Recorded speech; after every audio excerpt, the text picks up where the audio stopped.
आपने इतनी बड़ी प्रेडिक्शन कैसे करी कि जनवरी, फरवरी, मार्च तीनों में मार्केट गिरेगी? अगर शेयर मार्केट में आके कोई एक्यूरेटली प्रेडिक्ट कर सकता है टॉप और बॉटम, तो वो केवल दो लोग हैं, एक होता है भगवान और एक दूसरा झूठा इंसान। एआई की भरमार हो रही है कि एआई आ रहा है, एआई आ रहा है। क्या वाकई में ये टेक कंपनीज का भविष्य जो है वो अंधकार में आ सकता है? ये एआई तो सबकी नौकरी खा जाएगा, क्या करें? मैं एक सिंपल फॉर्मूला दे रहा हूं जिससे कोई भी व्यक्ति 1 लाख रुपए से 1 करोड़ कमा सकता है। जानना चाहेंगे? अगले राकेश झुनझुनवाला बनने के रेस में कंपाउंडिंग में जो आप जान के हैरान रहोगे 45% के CAGR से कंपाउंड कर रहे हैं वो है। अगर आपको कुछ भी नहीं आता, आपकी एक्टिव सोर्स ऑफ इनकम है, आप चाहते हो कि मैं अपने करियर में मेहनत करूं, प्रोफेशन में मेहनत करूं, तो बिना सोचा समझे आप इंडेक्स फंड में लगाओ। जो लोग आके खुलेआम बताते हैं, दोस्तों मैं आपको एक स्ट्रैटेजी बताऊंगा, ये रही लिंक, आपको संभलना है वहां। गोल्ड 1 लाख क्रॉस करने के बाद भी इन्वेस्ट करना लॉजिकल है या वेट करना चाहिए? लॉजिकल है लॉन्ग टर्म के लिए अगर कर रहे हैं। नेक्स्ट 5 इयर्स में कौन सा सेक्टर वेल्थ क्रिएट कर सकता है मैक्सिमम?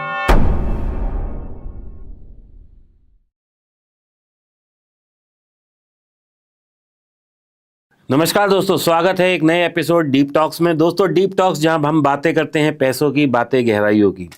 दोस्तों ये जो स्लोगन है ये मेरे को किसी ने कहा था ऐसा बोलने के लिए, तो मैं बोलता हूँ। और आज वही व्यक्ति हमारे साथ है जिसने मुझे बहुत सारे आइडियाज़ दिए और आप सब लोगों की भी ज़िंदगी में कहीं ना कहीं उन्होंने बहुत ज़्यादा विकार या चेंज लाए होंगे, क्योंकि वो बहुत ज़्यादा सोशल मीडिया पे एक्टिव हैं, बहुत ज़्यादा उनकी बातें प्रभाव करती हैं, बहुत अच्छा बोलते हैं और कोई भी टॉपिक ऐसा नहीं है जिस पे उनका ज्ञान ना हो। ट्रेडिंग से उन्होंने अपना कैरियर शुरू करा, फिर बिजनेसेस में एंटर करा, फिर सोशल लाइफ में एंटर करा और अब तो पता नहीं कहाँ कहाँ उनकी प्रेजेंस है। दोस्तों आज से 3 महीने पहले वो हमारे एक एपिसोड में आए थे डीप टॉक्स के, और उन्होंने कहा था 3 भी नहीं 4 महीने पहले कि जनवरी, फरवरी, मार्च में market will have a good correction या क्रैश, और वो हुआ भी। और क्योंकि वो हुआ तो मुझे वापस उन्हें बुलाना पड़ रहा है, और मैं डिस्क्रिप्शन में उस वाले पॉडकास्ट का लिंक भी दे दूंगा ताकि आप लोग जाके वेरीफाई भी कर पाएँ कि जो बात मैं कह रहा हूँ वो सही है या नहीं। स्वागत करते हैं दोस्तों अभिषेक कर का, जो कि किसी इंट्रोडक्शन के मोहताज नहीं है। सोशल मीडिया पे प्रेजेंस उनकी भरमार है और ट्रेडिंग तो करते ही हैं, लेकिन वक्ता बहुत अच्छे हैं, बहुत अच्छी अच्छी बातें करते हैं और बहुत कुछ लोगों को सिखाते हैं। आज दोस्तों इनसे समझेंगे कि बड़े funds, fund houses, mutual fund कैसे काम करते हैं और आप उससे कैसा फ़ायदा उठा सकते हैं। सबसे बड़ी बात तो यह है कि आपको सीखने को क्या मिलेगा और आप कैसे अपनी ट्रेडिंग जर्नी को बेहतर बना सकते हैं, ये समझेंगे अभिषेक कर से। स्वागत है अभिषेक जी, थैंक यू आपका सो हमारे मच पॉडकास्ट दीपक में। जी, thank you so much Pooja ji for welcome Abhishek ji. Thank you. और आज हमें ये जानना है कि आपने इतनी बड़ी प्रेडिक्शन कैसे करी कि जनवरी, फरवरी, मार्च तीनों में मार्केट गिरेगी, एंड समहाउ उस टाइम वॉर की कोई सिचुएशन नहीं थी जब ये पॉडकास्ट हमने किया था आपके साथ, तो ये आपने कैसे एनालाइज किया? देखिए सीधा है, ये पूरा डेटा का खेल है। लास्ट 25 ईयर्स का अगर आप डेटा देखते हैं निफ्टी और सेंसेक्स का, आपको एक चीज़ नोटिस करेंगे, वर्स्ट मंथ यूजुअली फरवरी निकला हुआ है। अगर आप पूरा एवरेज निकालते हैं -0.6 से -0.7% इंडेक्स लेवल पे फरवरी क्लोज होता है यूजुअली। ये लास्ट 25 ईयर का डेटा है। दूसरी चीज अगर आप देखेंगे, जब भी कोई बहुत बड़ा जियोपॉलिटिकल इवेंट हो रहा है या बहुत बड़ा कोई क्राइसिस हो रहा है, यूजुअली ये जनवरी, फरवरी और मार्च के बीच में होता है। पास्ट में अगर आप जाके देखते हैं, रशिया यूक्रेन का क्राइसिस भी कहीं उसी के इर्द गिर्द आया था। हम कोरोना वायरस कोविड की अगर बात करें तो भी उसी गिर्द आया था। तो कहीं ना कहीं ये हमको सतर्क रहने के लिए कहता है कि जनवरी टू मार्च ऐसे महीने होते हैं जहां सबसे ज्यादा अनवाइंडिंग ऑफ पोजीशन होती है। एंड तीसरा जो मैंने एक क्लू देखा हुआ है, अगर आप देखेंगे FIIs, आप देखिए FIIs इस तरह बेच रहे हैं जैसे कि इंडिया पूरे तरीके से खत्म है, बेचे जा रहे हैं, बेचे जा रहे हैं, बेचे जा रहे हैं, बेचे जा रहे हैं। हम जब इमर्जिंग मार्केट के साथ भारत को कंपेयर करते थे प्री जनवरी, मतलब दिसंबर 2025 से कंपेयर करते थे, हमको लगता था कि हम बहुत अच्छे हैं, क्योंकि सारे लोग टीवी पे आके बोलते थे बहुत अच्छा है, बहुत ग्लोरियस फ्यूचर है, लेकिन हम एक्सपेंसिव थे। प्राइस टू बुक रेशियो के हिसाब से हम कोरिया से एक्सपेंसिव थे, चाइना से एक्सपेंसिव थे। प्राइस टू अर्निंग के बेसिस पे हम बाकी इमर्जिंग नेशन से भी कई गुना ज्यादा एक्सपेंसिव थे। तो बेसिकली क्या होता है, आप एक बड़े निवेशक के हिसाब से अगर आप सोचते हैं दीपक जी एंड पूजा जी, मेरे पास अगर 100 रुपए हैं, मैं चाहूंगा कि वो 100 रुपए का सबसे ज्यादा कंपाउंडिंग रिटर्न मुझे कहां पर मिलेगा। अगर मुझे 100 रुपए की चीज कहीं पर 90 रुपए की मिल रही है तो मैं ऑब्वियसली वहां पर जाने की कोशिश करूंगा, रैदर देन 100 रुपए की चीज 120 पे, क्योंकि वहां पर मेरा मार्जिन ऑफ सेफ्टी, मतलब सेफ्टी नेट मेरा कम हो जाता है। जाता है। तो भारत उस समय पे 120-130 पे चल रहा था 100 रुपए के लिए, और बाकी सारे देश 70, 80, 90 जहां पे ग्रोथ भी दिख रही थी। और एक मेजर पॉइंट था, जो क्वार्टर ऑन क्वार्टर रिजल्ट आ रहा था हमारी कंपनीज का, वो उतना अप्रिशिएटिंग नहीं था, डिसअपॉइंटिंग था। सो सारी चीजों को अगर लिंक लगाया जाए, वैल्यूएशंस हाई थे, इमर्जिंग नेशंस बाकी हमसे चीपर थे, एफआईआईज का आउटफ्लो बढ़ रहा था, और कहीं ना कहीं आप टेक्निकल लेवल पे देखेंगे तो एक ओवर सैचुरेटेड पॉइंट वहां पर आ ही रहा था 26,000 के ऊपर। तो ये डिप एक्सपेक्टेड थी। हमेशा हमको याद रखना पड़ेगा, ट्रिगर बाद में आता है, मार्केट रिएक्शन पहले से करता है। तो मार्केट एक छोटी छोटी सी आप रिएक्शन देखिए, पूरे इंडेक्स को गिनती के 2-3 चीजें संभाल के रख रही थी उस समय पे। तो मात्र ये 2-3 चीजें जैसे ही गिरती तो फॉल एमिनेंट था, और वही वाली चीज हुई। इंडेक्स के कोई बड़े लीडर सपोर्ट ही नहीं कर रहे थे। कभी एआई का वेव आ जाता था, अचानक से पूरा टेक स्टॉक गिर गया। और हमेशा एक चीज याद रखिए, मैं अभी भी लोगों को आपके थ्रू बताना चाहूंगा कि हमारा जो पूरा मार्केट है, आज तक जो हम 25-30 साल से बहुत चलते आए, वो 3 थीम पे चलते हैं। एक आता है कंजम्पशन, कि भाई भारत का कंजम्पशन कभी कम नहीं होगा, पॉपुलेशन इतना ज्यादा है, अब तो पोल्यूशन भी ज्यादा है वैसे, बट पॉपुलेशन इतना ज्यादा है तो ये सारी चीजें चलती रहेंगी। तो पहला था कंजम्पशन स्टॉक्स आप देखिए हार्डली परफॉर्म किए लास्ट 4-5 साल से, डेंट लगा हुआ है, चाहे वो एशियन पेंट्स ले लीजिए, HDFC ले लीजिए, कोई सा भी ले लीजिए। दूसरा हम कहते थे टेक्नोलॉजी। हम ये नहीं समझ पाए कि हम अभी तक प्रोडक्ट नहीं बना पाए। दीपक भाई मैं आपसे पूछता हूं, आज हम ये वीडियो देखेंगे, हम देखेंगे एक यूएस वाली चीज पे यूट्यूब पे। आज अगर कोई इसका शॉर्ट देखेगा, वो भी यूएस मेड चीज पे देखेगा इंस्टाग्राम पे। सोशल मीडिया हम लोग खुद यूएस बेस्ड कर, हमारे पास Indian made product innovation hardly कुछ है, हम लोग इनोवेट ही नहीं करते हैं। तो इसके चक्कर में हम लोग सर्विस बेस्ड थे। हम 2000 से सर्विस बेस्ड रही आईटी कंपनीज। कब तक बाय बैक करके अपने शेयर की वैल्यू को संभाल के रखेंगे? कहीं ना कहीं तो उनको सर्विस से आगे बढ़ना ही था। एआई ने आके वो तोड़ दिया कि भैया आप तो प्रोडक्ट बनाओ, वरना तुम्हारे डेंजर में। तो अचानक से पूरा आईटी इंडेक्स देखेगा सबसे लोएस्ट पी पे अभी ट्रेड कर रहा है लास्ट कितने सारे सालों के। तो दूसरा चीज कंजम्पशन पे डेंट लग गया, दूसरा आईटी पे डेंट लग गया था, और तीसरा जो हम लोग कहते हैं कि हमारा एक रोबस्ट फाइनेंशियल सिस्टम, यस कहीं ना कहीं धीरे धीरे करके बना है, बीच में अड़गंडे आई हैं फिर भी वो बढ़ा हुआ है, बट 3 स्तंभ में से 2 स्तंभ हिल जाए तो मार्केट तो गिरना था। तो मेरे हिसाब से ये काफी पैरामीटर थे, जो मैं ये नहीं कह रहा हूं कि 100% था कि जनवरी में ही गिर जाएगा, फरवरी में। ऑब्वियसली मैं ये डिस्क्लेमर देना चाहता हूं कि कोई भी एक्यूरेटली, अगर शेयर मार्केट में आके कोई एक्यूरेटली प्रेडिक्ट कर सकता है टॉप और बॉटम, तो वो केवल 2 लोग हैं, एक होता है भगवान और एक दूसरा झूठा इंसान। इसके अलावा और कोई एग्जैक्ट टॉप और बॉटम नहीं बता सकता। तो हमने सिर्फ probability, share market is probability के बेसिस पे मैंने कहा था। मैंने अपनी पोजीशन नवंबर दिसंबर से हल्की करनी शुरू करी। आप लोगों के पॉडकास्ट में भी मैंने आके सेम चीज कही, और वो चीज हो गई तो कहीं ना कहीं हमारा वो पैसा बच गया जिन लोगों ने भी वो वीडियो देखा। अभी हमने टेक स्टॉक्स की बात करी, और हमारे यहाँ तो टेक जायंट्स बहुत सारी कंपनीज हैं। TCS है, इन्फोसिस है, विप्रो है, HCL है, विप्रो है, NIT है, बिल्कुल, कोफोर्ज जिसे बोलते हैं वो है, और भी मेरे ख्याल LTM, से माइंडट्री, बहुत सारे LTI है, माइंडट्री है। और ये कंपनियां कहीं ना कहीं देश की जो अर्थव्यवस्था है उसमें भी बहुत ज़्यादा योगदान देती हैं। बहुत बड़ा इनका मतलब टैक्स पार्ट भी बहुत बड़ा है, और जो एम्प्लॉयमेंट बेस है वो भी बहुत बड़ा है। लेकिन अभी जिस तरह से IT गिरा पड़ा है, तो और ये AI की भरमार हो रही है कि AI आ रहा है, AI आ रहा है, तो यहाँ पे जो लोग ये टेक में नौकरी कर रहे हैं, तो क्या उनके लिए चिंता का विषय है, या ये सिर्फ एक हवा बनाई हुई है AI की? क्योंकि AI को चलाने के लिए भी तो लोग चाहिए। This is 1। ठीक है। 2, क्या वाकई में ये टेक कंपनीज का भविष्य जो है वो अंधकार में आ सकता है? क्योंकि India is the biggest service provider. वैसे तो अब चाइना भी आ रहा है, क्योंकि चाइना में भी सब लोग इंग्लिश सीखते जा रहे हैं, और China is also coming up in a very big way. और अगर आप चाइना में जाके देखो, टेक हमारे यहाँ तो कुछ है ही नहीं, बिल्कुल, उनके यहाँ तो टेक भाई US भी कहता है ये कौन सा टेक है भाई। करेक्ट। अभी मैं आपको बताऊं, मैं गया था चाइना एक बार, तो जैसे ही आप एयरपोर्ट में घुसते हो, आप अपना स्कैन करते हो तो आपका फेस और उंगली का वो लेते हैं।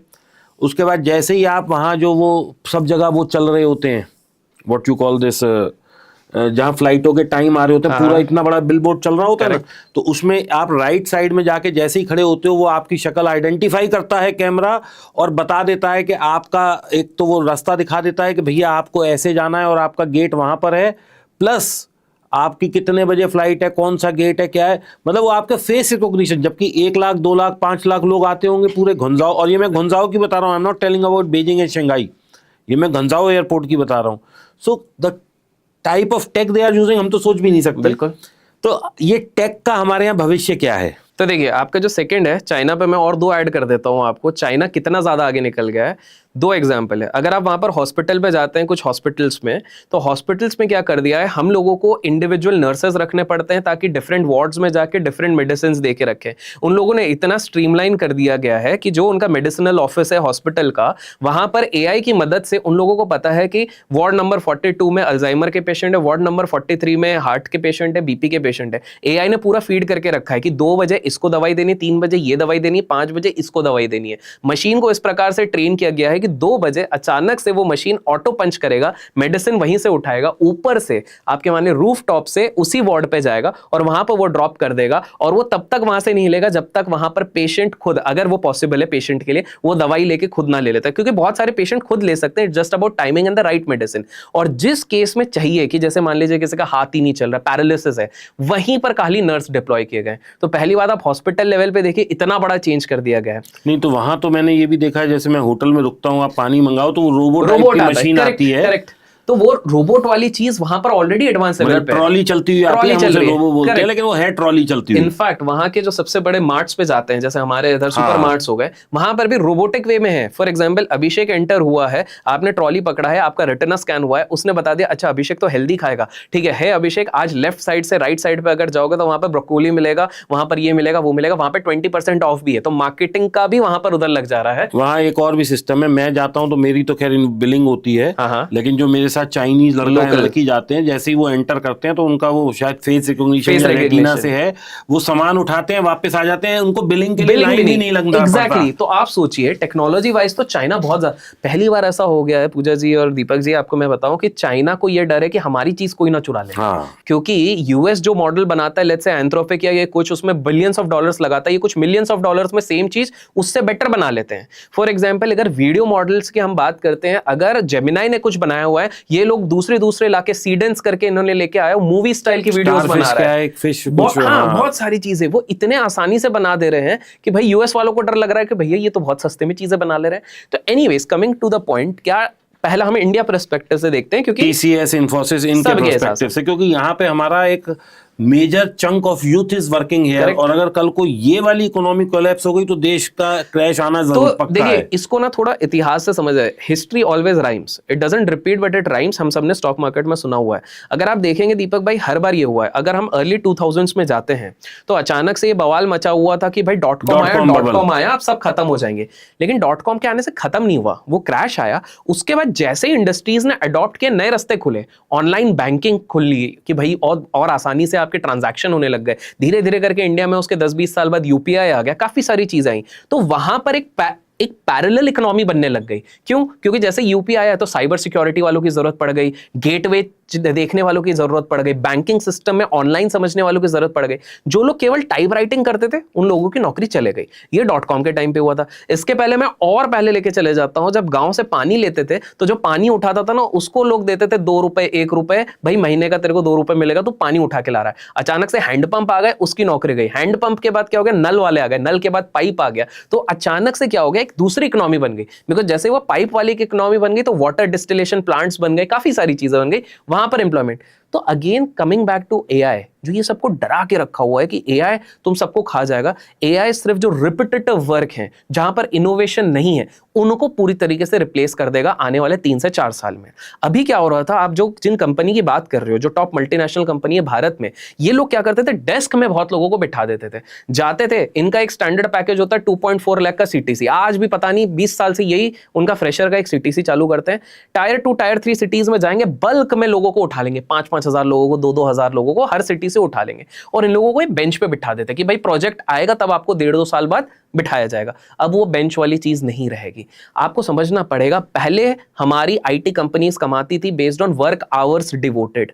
अब क्या हो रहा है, because of AI work hours matter नहीं करेंगी, क्योंकि एआई 10 लोगों का काम एक एआई सिस्टम, एक एआई संभालने वाला वो कर लेगा। तो जो एक बंदा बनेगा ना, जो एआई को अच्छे से समझेगा, एग्जीक्यूट करेगा, वो आगे बढ़ेगा। एक सिंपल सा example, diary of a CEO करके एक बहुत फेमस पॉडकास्ट भी है और एक किताब भी उन्होंने लिखी है, और उनका जो ओनर है, तो डायरी ऑफ ए सीईओ को जब बहुत ये एआई सुनने मिला, तो इन्होंने बोला कि भाई ये एआई तो सबकी नौकरी खा जाएगा, क्या करें। तो इनके जो असिस्टेंट थे, जो इनके पर्सनल, बोले सर नौकरियों से निकाल देते हैं, इतने सारे 100 एम्प्लॉइज का क्या करेंगे, निकाल लेते हैं, एआई आ गया, एआई कर लेंगे। बोले नहीं, इन्होंने एक ऐलान किया, बोले जितने 100 के 100 एम्प्लॉइज हैं सबके ऊपर एक टास्क है कि आप लोग जिस भी डिपार्टमेंट हो, फाइनेंस हो, एचआर हो, सेल्स हो, मार्केटिंग हो, ब्रांडिंग हो, आप सबको मैंडेटरी है आपको एआई टूल्स और एआई कोर्सेज सीखने पड़ेंगे।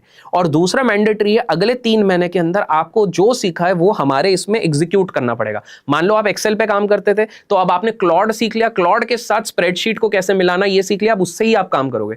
जो ये चीज नहीं कर पाएगा उसको मैं नौकरी से निकालूंगा और जो भी खर्चा ये सारी चीजें करने में लगेगा वो मैं उठाऊंगा। उन्होंने $20,000 केवल ये सब टूल सीखने में, खरीदने में, ये सारी चीजों में लगा, $20,000।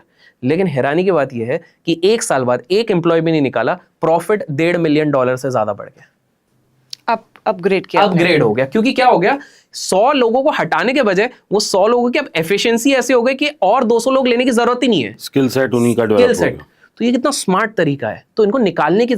तो अब ये चीज होने वाली है। हमारे देश में क्या हो गया है कि आज तक ये चलता था कि एक बार हमने कॉलेज से प्लेसमेंट उठा ली ना तो अपन सेटल्ड है, एक बार हमारी नौकरी लग गई, तो अब वो चीज नहीं है। 15-15 साल की नौकरी वालों की भी नौकरी की कोई गारंटी नहीं है। तो एआई अब क्या करने वाला है, artificial intelligence, you either innovate और यू सफोकेट। आप या तो सीख जाओ या तो पूरी तरीके से खत्म हो जाओगे। तो ये जो नीचे का फ्रॉथ बन गया था बहुत ऊपर का, वो हटेगा। सेम स्टॉक मार्केट में भी होगा। वो वैल्यूएशन का जो फ्रॉथ 2020 के बाद बन गया था, जो हम प्राइस मल्टीपल्स पे ट्रेड कर रहे थे, हम ऑलमोस्ट 2000 के मल्टीपल्स के आसपास आने लग गए थे। हम 45-46 के मल्टीपल्स पे, 2000 में तो चलिए 70-80 मल्टीपल्स पे भी चले गए थे, लेकिन 45-48 का मल्टीपल भी ज्यादा था। एज ऑफ नाउ जब हम वार्तालाप कर रहे हैं, हम तो 24-25 के इंडेक्स मल्टीपल पे बैठे हैं, जो कि लास्ट 8-10 साल का सबसे सस्ता वाला मल्टीपल है। इतना सस्ते में कभी भी आईटी स्टॉक्स नहीं थे। तो यहां पर एक चेंज आएगा दीपक भाई, एक ट्रांजिशन आएगा। जैसे जैसे जो कंपनीज इधर, अब हमें नहीं पता, टू बी ऑनेस्ट, आपको भी नहीं पता, मुझे भी नहीं पता कौन सी कंपनी अडॉप्ट कर पाएगी इस चीज को, लेकिन एक चीज क्लियर है, कैश रिच कंपनीज ही कर पाएंगे, क्योंकि उन्हीं के पास ये एफिशिएंसी रहती है कि वो एक्सपेरिमेंट कर सके, थोड़ा पैसा जला सके, काफी चीजें। और एक चीज आप देखिएगा कि अब जो रिजल्ट्स आ रहे हैं, रिजल्ट भले ही ऊपर नीचे हो, गाइडेंस जो दे रहे हैं उसमें सब लोग अब एआई की बात करना शुरू कर दिए कि हम यहाँ पर अपने मॉडल पे एआई लगाने वाले, हम यहाँ पर एआई एग्जीक्यूट करने वाले। तो पहली चीज जो नौकरी करने वाले हैं भाई, अब आपके पास कोई ऑप्शन नहीं है। अगर आप सोचते थे मैं सिर्फ नॉर्मल कोडिंग सीख लूंगा या जावा सीख लूंगा या टेस्टिंग सीख लूंगा, आपकी नौकरी खतरे में। आपको आर्टिफिशियल इंटेलिजेंस आना ही पड़ेगा, आपको स्किल अपग्रेड करना पड़ेगा, क्योंकि ये सर्वाइवल ऑफ द फिटेस्ट का गेम है। अगर आपने स्किल अपग्रेड कर दिया तो देयर आर न्यू अपॉर्चुनिटीज। एक सिंपल सा उदाहरण आपको देता हूं। अब इधर से ही आपको समझना पड़ेगा कि जो लोग एआई खेलने के लिए टेक स्टॉक्स जा रहे हैं, आप टेक स्टॉक्स में मत जाओ, आप उन इंडस्ट्री में जाओ जो एआई को अडॉप्ट करते हैं। एक सिंपल सा एग्जांपल देता हूं दीपक भाई, आप दोनों से क्विक सवाल है, 1 सेकंड में बताइए, पहला रेफ्रिजरेटर किसने बनाया होगा? केल्विनेटर। चलिए, आपको तो पता है क्योंकि आप उस इंडस्ट्री से। लेकिन मुझे एक बात बताइए, केल्विनेटर ने ज्यादा पैसा कमाया या कोको कोला ने? Coca cola. करेक्ट, इतना तो हमको पता है। अब आप देखिए, रेफ्रिजरेटर जिसने बनाया ठंडा करने वाला, उसने नहीं, लेकिन ठंडा जो आपकी प्यास बुझाता, जो उसके अंदर बैठा है, वो कर रहा है। तो एआई कि ये जो एंथ्रोपिक हो गया, चैट जीपीटी हो गया, ये इन लोगों ने जो कमाया, ठीक है, असली वो होगा जो इनका यूज करके अच्छे से अपना ये करेगा। एक बहुत एग्जांपल है, हम दोनों ने शायद वो यूज किया, एक इमर्जेंट करके एक टूल है। डिस्क्लेमर, हम किसी को प्रमोट नहीं कर रहे हैं, बट इस तरह के काफी टूल्स हैं। तो इमर्जेंट से ज्यादा जो मुझे लगता है कौन कमा पाएगा, जो इस तरह के टूल्स को यूज करके उसको वो करेगा, अपना ऐसा ऐप बनाएगा जो बहुत हॉट सिंगर, एक हॉट एब्सोल्युटली। तो अब आप देखिए, तो मेन गेम है ये नहीं है कौन सी टेक्नोलॉजी कंपनी कमाएगी, मेन गेम है। अभी फॉर एग्जांपल बीच में बहुत चल रहा था ईवी, हर जगह ईवी चल रहा था, लेकिन लोग ईवी के चक्कर में बोल गए एटलीस्ट गाड़ियां पहिए से तो चलेगी। तो टायर स्टॉक इज समथिंग जो सबसे एफिशिएंट वे में इस चीज को कर सके, वो ज्यादा बेटर चलेगा, बिकॉज आपको नहीं पता उधर कौन सबसे बढ़िया महिंद्रा लेके जाएगी या टाटा लेके जाएगी या कौन लेके जाएगी, लेकिन ये तो पता है कि टायर तो चलना ही है। तो मेरे हिसाब से एआई के गेम में हम नजर ही गलत रख रहे हैं। अगर इन्वेस्टमेंट पर्सपेक्टिव से बात करेंगे, हम सिर्फ टेक्नोलॉजी पे लगाएं, because we don't know technology disrupt ऐसे हो जाती है। एक अचानक से कोई ले आएगा, क्योंकि हर दिन नया प्लेटफॉर्म आ जाता है ना, कभी चाइना एक प्लेटफॉर्म ले आता है, कभी ये कोई प्लेटफॉर्म ले आता है, कभी वो प्लेटफॉर्म ले आता है। पहले लोग चैट जीपीटी की बात करते थे, फिर अचानक से जेमिनी की बात करने लगा, फिर एंथ्रोपिक, क्योंकि आए दिन वो कुछ ना कुछ लिख देते हैं कि भाई हम कोडर्स की नौकरी खा जाएंगे, हम इसकी नौकरी खा जाएंगे। अब एंथ्रोपिक की बात करने लग गए, फिर वीडियो में आ गए तो बाहर हिग्स फील्ड की बात करने लगे। तो हर बार चेंज होगा, लेकिन इसका जो प्रॉपर यूज करके चीज करेगा। एक बहुत इंटरेस्टिंग एग्जांपल देता हूं, यूएस में एक 23 साल का बच्चा 1800 करोड़ कमा गया है सिर्फ एआई यूज करके। उसने बहुत सिंपल सा चीज करा, उसने क्या बोला कि भाई फिटनेस, हेल्थ और फिटनेस, क्योंकि दीपक भाई भी काफी फिट हो गए हैं दोस्तों, हमारा पार्ट 1 से अगर अभी तक आप देखेंगे तो आप वो चीज देख सकते हैं। तो इसलिए फिटनेस से मेरे को याद है, उसने 1800 करोड़ कैसे कमाया, 22-23 साल का लड़का है। उसने क्या बोला कि भाई चैट जीपीटी तो सबके पास है, चैट जीपीटी तो सब डालते हैं कि भाई मैंने आज एक प्लेट मूंग हलवा खाया है, आज मैंने 2 कटोरी पोहे खाए हैं, तो मेरा कैलोरी बताओ। उसने एक चीज नोट की, इंसान बाय नेचर आलसी है, वो रोज रोज नहीं करेगा अनलेस बहुत ज्यादा पैशन होगा। तो उसने क्या बोला, लेकिन फोटो सब बहुत जल्दी खींच लेते हैं। उसने एक रैपर बनाया, उसने बोला सीधे फोन लो, तुम फोटो खींचो, मैं इमीडिएटली कैलोरी डेफिसिट निकाल के बता दूंगा और कुछ नहीं करा। बस उसने इतनी सी चीज करी और ऐसे करके मॉडल बना के इन्वेस्टर्स को देके 1800 करोड़ कमा लिए। उसने एक रैपर बनाया। जो हमारे एक और व्यक्ति हैं, मैं नाम तो लेता नहीं हूँ, गाइस गूगल कर लेना और कमेंट्स में बता देना, एक और व्यक्ति हैं, उन्होंने भी रैपर ही बनाया है। उन्होंने क्या किया है, उन्होंने चैट जीपीटी के टोकन्स ले लिए, जेमिनाई के टोकन्स ले लिए, और हिंट दे दूं कि ये व्यक्ति हमारे आदरणीय प्रधानमंत्री जी के लिए बहुत कुछ कहते हैं, अब आप लोग खुद समझ जाइए। तो उन्होंने भी अपना जो मॉडल बनाया वो रैपर है। अच्छा, कुछ लोगों ने ये सोचा है कि भाई क्योंकि इंस्टा पे आप जाएंगे ना तो बहुत सारे पेजेस है, 21 करोड़ कमाया, 22 करोड़ एक दिन में कमाया। वो ये नहीं समझ रहे हैं, इसको अगर थोड़ा डेप्थ में जाते हैं, कि जब टोकन्स खरीदने पड़ते हैं ना चैट जीपीटी से और इस पे, वो 80% इनका पैसा खा जाते हैं। तो वो नंबर देखने में बड़ा मजा आता है, भाई 21 करोड़ एक दिन के कमा लिए, 20 करोड़। वो ये नहीं समझ रहे कि 90% उससे जा चुके हैं, ये वाली चीज। तो पॉइंट आप ये समझिए कि असली जो पूरा गेम होगा वो होगा जो डिराइव्ड प्रोडक्ट पे जो ये पूरा गेम खेलेगा वो होगा। ये हो गया आपका पहला चीज। दूसरी चीज जो मेरा ये मानना है, आगे चल के अगर मैं इंडिया के पर्सपेक्टिव से बताऊं, तो मेरा ये पूरा क्लियर मानना है पूजा जी एंड दीपक जी, कि जितने लोग भी एआई पे फोकस्ड हैं, उनको एआई से अपना फोकस ही हटा देना चाहिए। इन्वेस्टमेंट में, इन्वेस्टिंग की बात कर रहा हूं, उनको ये सब सोचना ही नहीं चाहिए कि एआई में कौन सा करेगा। उनको एक बहुत सिंपल सी चीज है, चलिए मैं पहले इसको बहुत सिंपलीफाई करके बताता हूं अपनी जो आदत है। लोगों को पसंद आएगा तो भाई लाइक कर देना। अगर किसी को भी जो भी देख रहा है, क्योंकि एट द एंड दीपक भाई आपको और पूजा जी को जो भी देखता है उसको स्टॉक मार्केट से पैसा बनाना है, करेक्ट? कहीं से भी पैसा बनाना है, स्टॉक मार्केट, क्रिप्टो, कहीं से भी बनाना है। मैं एक सिंपल फॉर्मूला दे रहा हूं जिससे कोई भी व्यक्ति 1 लाख रुपए से 1 करोड़ कमा सकता है। जानना चाहेंगे? बहुत सिंपल सा है। अगर आपने एक सिंपल सा मैथ समझा हो, जो पावर ऑफ कंपाउंडिंग हम बोलते हैं, अगर 16.5%, 16.5% से कोई अपनी वेल्थ को कंपाउंड करना शुरू करता है मात्र 30 साल में, वो 100x कर देता है। मैं महीने का 16.5 नहीं बोल रहा हूं, साल का 16.5। मतलब यूट्यूब पे तो अगर आप जाएंगे तो दिन के 16.5 20-30% बनते हैं। मैं आपको बोल रहा हूं साल के 16.5%, तो 1 लाख आपका 100 गुना, मतलब 1 CR हो जाता है। और एक एग्जांपल मान लीजिए, अगर आप अपने आप को बोलते हैं मैं तुर्रम खान हूं, भाई 16.5% तो क्या है, ये तो मैं म्यूचुअल फंड से ऊपर नीचे, ये SWP SIP हमारी काफी दोस्त लोग करते रहते हैं, ये सब करके कर लेंगे। तो मैं उनको सीधा से बोलता हूं, अपने आप को अगर आप बहुत एक्सपर्ट मानते हो कि भाई मैं 16.5% नहीं, मैं बेयर मिनिमम 24% बनाऊंगा, कितना 24% बनाऊंगा, तो इतने ही ड्यूरेशन में ये लोग अराउंड 1000x अपना कैपिटल कर लेंगे।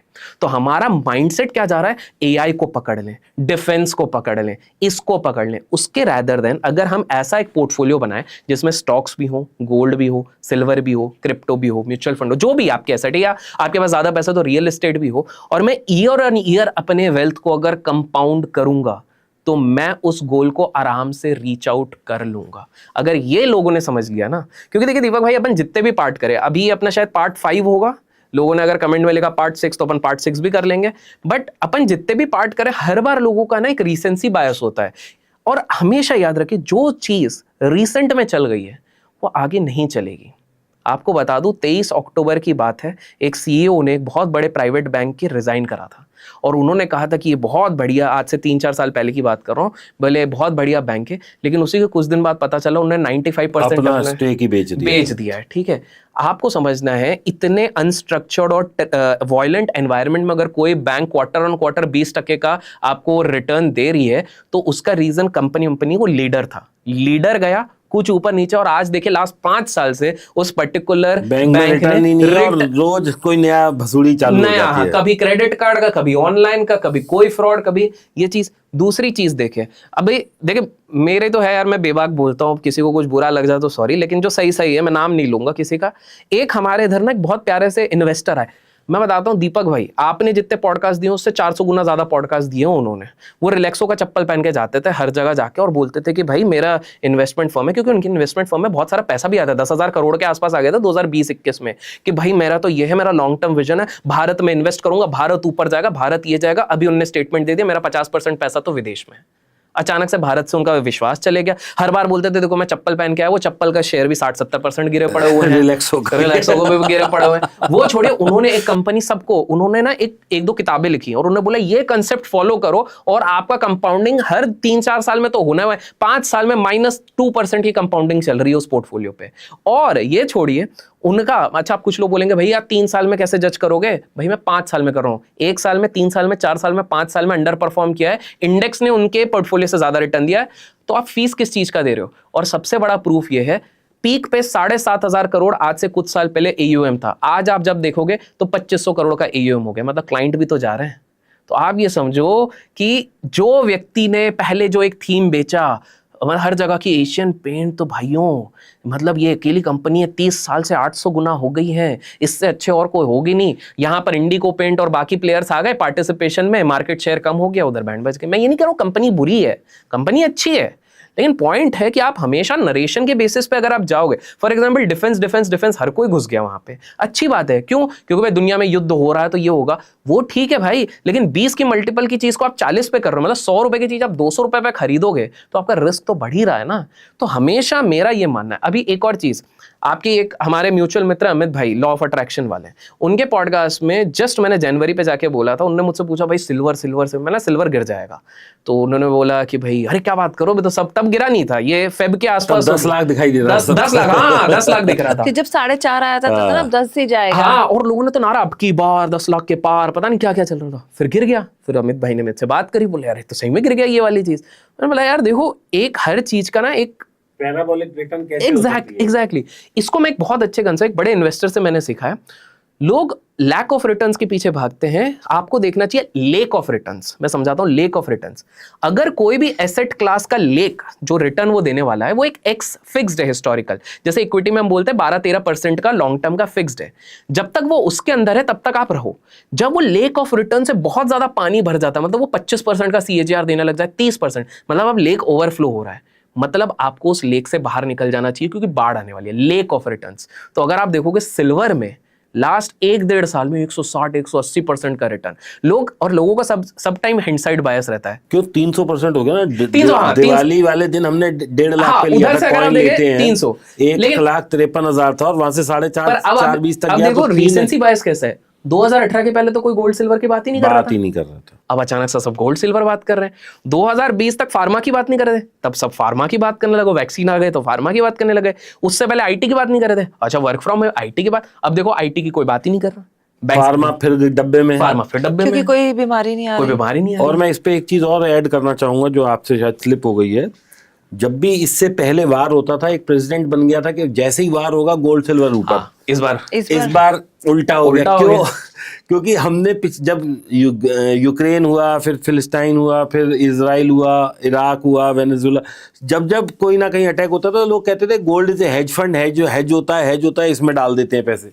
इस बार मतलब जैसे ही लड़ाई हुई, और हमारे जानने वाला एक है, मतलब आप भी जानते हो, हमारा दोस्त भी है बहुत अच्छा, सर मैंने ना आज सिल्वर खरीद ली। मैंने कहा बहुत अच्छी बात, कितनी ली है? बोला सर 100 किलो ले लिए। मैंने ज़्यादा ले लिया, निकल जा। अरे सर वार हो गई, आपको पता नहीं, आपने टीवी में देखा? मैंने कहा मैंने सब देखा है, लेकिन फिर भी इतना क्या, कल भी तो होगी, 1000 महंगी ले लेंगे, लेकिन एकदम सही बात है। उसी दिन 20,000 का डिप, उससे अगले दिन फिर डिप, उससे अगले दिन जब 1 करोड़ रुपए निपट गए, दीपक सर अब क्या करूं? मैंने कहा निकल, और करना क्या है तूने? यही अब प्रॉब्लम बता दो अब कैसे मैं 1 महीने में ये पैसा रिकवर कर सकता हूँ, ये और ऐड ऑन हो जाता है। हाँ, ये और मजे की बात अभिषेक भाई, जब इस तरह की कशिश आए, सर 1 करोड़ का लॉस हो गया, आप कैसे तैसे पूरा करा दो। मैंने कहा मैं कैसे करा दूं? मैं तुझे कहूंगा चांदी खरीद ले और वो क्या ऊपर भाग जाएगी? सही बात, इट इज नॉट पॉसिबल। चल मैंने कहा जब कोई अच्छा लेवल आएगा तो अपन डिस्कस कर लेंगे फिर से, चार्ट वार्ट देख के। तो खरीद लियो तू 100 किलो। सर अब तो मेरे पास 9 ही लाख रुपए बचे, अब उसे 9 लाख से 1 करोड़ पूरे करने कैसे हो जाएंगे? यार दीपक भाई, इसमें प्रॉब्लम पता है क्या है? ड्यूरेशन का है, that's it. Ramdev Agarwal sir जो एक बहुत एस इन्वेस्टर है, उन्होंने एक बहुत बढ़िया एक इंटरव्यू में उन्होंने बोला कि बोले मैं अभी जिस घर पे रुक रहा हूँ ना, ये कितने स्क्वायर फीट का था पता है? 450 स्क्वायर फीट का जब मैंने लिया था। बहुत बढ़िया। बोले अभी पता है कितने का है? 1.5 लाख रुपए स्क्वायर फीट का। सामने बोले सर आप तो बहुत ही गजब, ये वो बहुत भयंकर। फिर सर ने एक बहुत बढ़िया चीज़ कही, बोले ये हम ना होल रिटर्न्स देख के एब्सोल्यूट रिटर्न्स में बड़ा खुश हो रहे हैं, एक्चुअल कंपाउंडिंग अगर करोगे ना, मैंने जो पैसा लगाया था 15% से कंपाउंड हुआ है। अगर वही पैसा मैंने मार्केट में लगाया होता जिस हिसाब से मैं लगाता हूँ, जहाँ मेरा 25-26% का रिटर्न है, तो मैं इससे भी ज़्यादा कमा चुका होता, जैसे 10 घर ले सकता। तो एक इस पे कहानी है और ये हकीकत की कहानी है, ये आपको कहीं मिल भी जाएगी। एक बार राकेश झुनझुनवाला जी की मम्मी ने कहा भाई अपनी छत नहीं है, अपना घर होना चाहिए अपने पास। तो उन्होंने कहा ठीक है भाई घर ले लेते हैं। तो उन्होंने उस वक्त कुछ आज से 20-25 साल पहले क्रिसिल के शेयर बेचे थे 17 या 27 करोड़ के, मुझे एग्जैक्ट फिगर नहीं याद, लेकिन मैंने भी कहानी सुनी। 30 करोड़ हाँ। के 30 करोड़ के। तो घर ले लिया उन्होंने, बिल्कुल अपना एकदम टॉप नॉच घर, उस वक्त भी टॉप नॉच ही लिया था। 10-15 साल बाद उनकी माँ बोली देखा मैंने तुझे बोला था ले ले 30 करोड़ का घर, आज 50 करोड़ का हो गया, ये देख अभी बाजू वाला बिका है। तो उन्होंने कहा माता जी अगर वो शेयर होते मेरे पास जो हमने 30 के बेचे थे वो 300 करोड़ के होते। ये लोग ये नहीं समझ पा रहे हैं कि भाई लंबी अवधि में जब आप चीजें देखते हो, मेन क्या है, लोगों को कन्विक्शन नहीं है। बहुत सिंपल सा एग्जांपल देता हूं, सोशल मीडिया में बहुत लोग उचकते कि मैंने वो वाला शेयर आइडेंटिफाई किया था, मैंने वो वाला शेयर आइडेंटिफाई, मैंने आपने कितना एलोकेट किया था जब कन्विक्शन था। बहुत सारे लोग क्या गलती कर रहे हैं दीपक भाई, अगर 100 रुपए हैं 20 स्टॉक लेंगे, 5-5 रुपए सब में लगा देंगे। ऑब्वियसली बात है कोई ना कोई हो सकता है, अगर आपने थोड़ी एनालिसिस करी वो 10-20 टाइम्स होगा, लेकिन क्या आपने वेल्थ बनाई उससे? नहीं। मेन चीज, क्योंकि आप तो तेरी इंडेक्स को रेप्लिकेट कर रहे हो ना, अगर आप बहुत ही इक्वल डिस्टेंस कर रहे हो उससे बेटर जाके भाई इंडेक्स फंड उठा लो, क्यों इतनी मेहनत कर रहे हो। लेकिन अगर आपका कन्विक्शन है, किसी ने भी बड़ा पैसा आज के टाइम पे, जो नेक्स्ट राकेश झुनझुनवाला कौन बन रहे हैं आपने किसी ने नोटिस किया है? या तो ये बनेंगे जो गाना गाते हैं, क्या नाम इनका, उनसे भी ऊपर कोई एक है, आशीष कुछ, उनसे भी ऊपर एक उनसे है। भी ऊपर नहीं। मैं बताता हूँ, अगले राकेश झुनझुनवाला बनने के रेस में कंपाउंडिंग में जो आप जान के हैरान रहोगे 45% के CAGR से कंपाउंड कर रहे हैं, वो है मुकुल अग्रवाल। मैं पहले डिस्क्लेमर दे दूं, यूट्यूब वाले हमारे मित्र मुकुल अग्रवाल नहीं, हाँ। जो एक इन्वेस्टर हैं, ऑलमोस्ट 6-7 हज़ार करोड़ का भी पोर्टफोलियो है, स्मॉल कैप्स में इन्वेस्ट करते हैं और उनका एवरेज होल्डिंग पीरियड 8-8 साल का है। 45% CAGR. 45% CAGR से he is compounding his wealth and right now he is 6,000 crore plus after the recent dip also. So the point is, आप खुद सोचिए, मतलब ऐसे अरे आप उससे दुनिया का जो सबसे बड़ा ट्रेडर था, जो क्वांट का सबसे बड़ा जादूगर था, वो पूजा जी पोस्ट कमीशन 66% से कंपाउंड किया 30 साल में। वॉरेन बफेट सर ने भी एक AGM चल रहा था जिसमें वॉरेन बफेट सर और उनके पार्टनर चार्ली मंगर थे, उनसे किसी ने पूछा, उन्होंने बोला भैया वो तो खुद जीनियस है। मैं बात कर रहा हूँ जिम साइमंस का, 66% से कर रहे थे। 2008 में मार्केट गिरे, सारे फंड हाउसेस नेगेटिव में, ये प्लस 82% पे थे। क्यों? और ये सिर्फ क्वांटिटेटिव और उनके पैटर्न्स पहले से प्रिडिक्टिव एनालिसिस करके वो करते थे। उन्होंने अपने फंड हाउस के ना पैसे बाहर के लेने बंद कर दिए थे। $10 बिलियन के बाद उन्होंने बोला मेरे को बाहर का पैसा चाहिए नहीं, सिर्फ उन्हीं का फंड और उनके जो खास एम्प्लॉयज थे, जो फ्रेंड्स बन गए थे, उन्हीं का फंड वहां पर मैनेज होता था, बाहर का फंड वो लेते नहीं थे। 30 साल तक 66% का, अगर आप post commission, post profit, post taxes अगर आप कैलकुलेट कर रहे हो तो आप सोचो किस लेवल पे। लेकिन कुछ लोग बोलेंगे वॉरेन बफेट सर क्यों नहीं, क्योंकि जिम साइमंस को भी पता था कि मेरी एक लिमिटेशन है। इसके बाद आज तो वॉरेन बफेट सर को भी पता है वो क्यों इतने कैश में बैठे, क्योंकि वॉरेन बफेट सर को पता है कि मेरी लिक्विडिटी इतनी ज्यादा है कि मैं कहीं डिप्लॉय नहीं कर सकता। अच्छा, और क्योंकि आपने स्टार्टिंग में म्यूचुअल फंड बोला, यही प्रॉब्लम दीपक भाई हो रहा है म्यूचुअल फंड इंडस्ट्री में। मैं तो नाम लूंगा क्योंकि मैं कुछ गलत नहीं बोल रहा हूं, जो फैक्ट है मैं बताता हूं। आज जिसके पीछे सबसे ज्यादा पब्लिक, जिस म्यूचुअल फंड के पीछे पब्लिक पागल हो रही है, वो रिटर्न ही नहीं दे रहा। मैं बात कर रहा हूं पराग पारेख फ्लेक्सी कैप फंड का। आपको 1.3 लाख करोड़ का AUM हो गया है। अब आप खुद सोचिए, वो 20% कैश पे बैठे हुए हैं। आए दिन डिबेट चलता है कि भैया आप कैश पे क्यों बैठे हो, कैश पे क्यों बैठे हो, आप तो बहुत कंजर्वेटिव हो। पहली बात, वो कंजर्वेटिव नहीं है। कंजर्वेटिव किसको बोलते हैं? वॉरेन बफेट को। इतना पैसा होने के बाद 55% वो कैश पे बैठे। 55% is conservative, 18-20% is not that conservative. But आप उनकी भी मजबूरी समझो। उन्हें वो स्टेटमेंट क्या देते हैं, हमको मौका ही नहीं मिल रहा जहां हम डिप्लॉय करें, कन्विक्शन ही नहीं मिल रहा है। दूसरी चीज आप देखो कि उन्होंने आज तक CAGR क्यों दिया था 19-20% का, जो लोग पास्ट डेटा के हिसाब से कर रहे हैं, क्योंकि उन्होंने सही टाइम पे US स्टॉक्स पे इन्वेस्ट किया था, अल्फाबेट पे, गूगल पे। उस समय पे हमारे मार्केट ओपन थे, आप इन्वेस्ट, अब तो कैप लग जाता है हर बार, फिर वो खुलता है, फिर आप चाइना में इन्वेस्ट करते हो तो इस पे फिर वापस कैप लग जाता है। तो उस समय पर ने अल्फाबेट, गूगल, इन सारी चीजों पर किया, तो वहां से उनका अल्फा बढ़ा था। दूसरी चीज क्या हुई थी, जब फंड साइज छोटा था 2020 में, इनका फंड साइज था 6-7 हजार करोड़ का, आज 1,20,000 करोड़ हो गया। अब आप सोचिए 1,20,000 करोड़ और प्लस आपके पास 20% अगर कैश पड़ा हुआ है, आप स्मॉल कैप पे तो जा ही नहीं सकते हो, क्योंकि आप एक दिन इन्वेस्ट करोगे वहीं पे वो सर्किट लगाना शुरू कर देगा, पूरी दुनिया को पता लग जाएगा, आपका एज ही चले जाएगा। तो आपके पास ऑप्शन ही बनते हैं वो बड़े बड़े हाथी जाइंट्स। और एक सिंपल सी बात है, एक छोटा हाथी बड़ा हाथी बन सकता है, लेकिन एक ऑलरेडी मैच्योर्ड बड़ा हाथी और कितना बड़ा जाएगा। तो आपके जो रिटर्न्स है वो वहां पे सबसाइड हो ही जाते हैं। इसलिए म्यूचुअल फंड में जितने लोग इन्वेस्ट करते हैं उनको सिर्फ एक्सपेंस रेशियो नहीं, उनको ये भी देखना चाहिए एयूएम साइज कितना। अगर एयूएम बहुत बड़ा बनते जा रहा है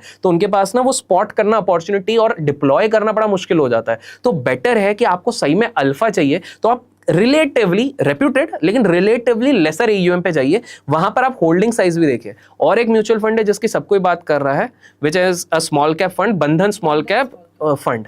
अब नो डाउट अच्छा है, पुराना रिटर्न देख रहे हैं, लेकिन लोग एक चीज नोटिस ही नहीं कर रहे हैं। आप लोगों ने उनका सीएचआर देखा, बहुत तगड़ा है, अभी पूरे उसमें सबसे ज्यादा है, लेकिन लोग नोटिस नहीं कर रहे। आपको जान के हैरानी होगी 2020 से 2023 के बीच में उनका सीएचआर 55% का था, अब वो 28%, 27, 28, 26% का हो गया, डिप में 24% हो गया होगा। ठीक है, अब ऐसा क्यों हुआ? पहली बात, ये लॉन्च हुआ था कोविड के फॉल के जस्ट 1 महीने पहले। तो पहला बात timing of the launch of fund. उस समय पे सारी चीजें डर्ट चीप थी, उस समय पे आपने कोई भी स्मॉल कैप पे अच्छे से अगर एनालिसिस करके लगाया तो वो।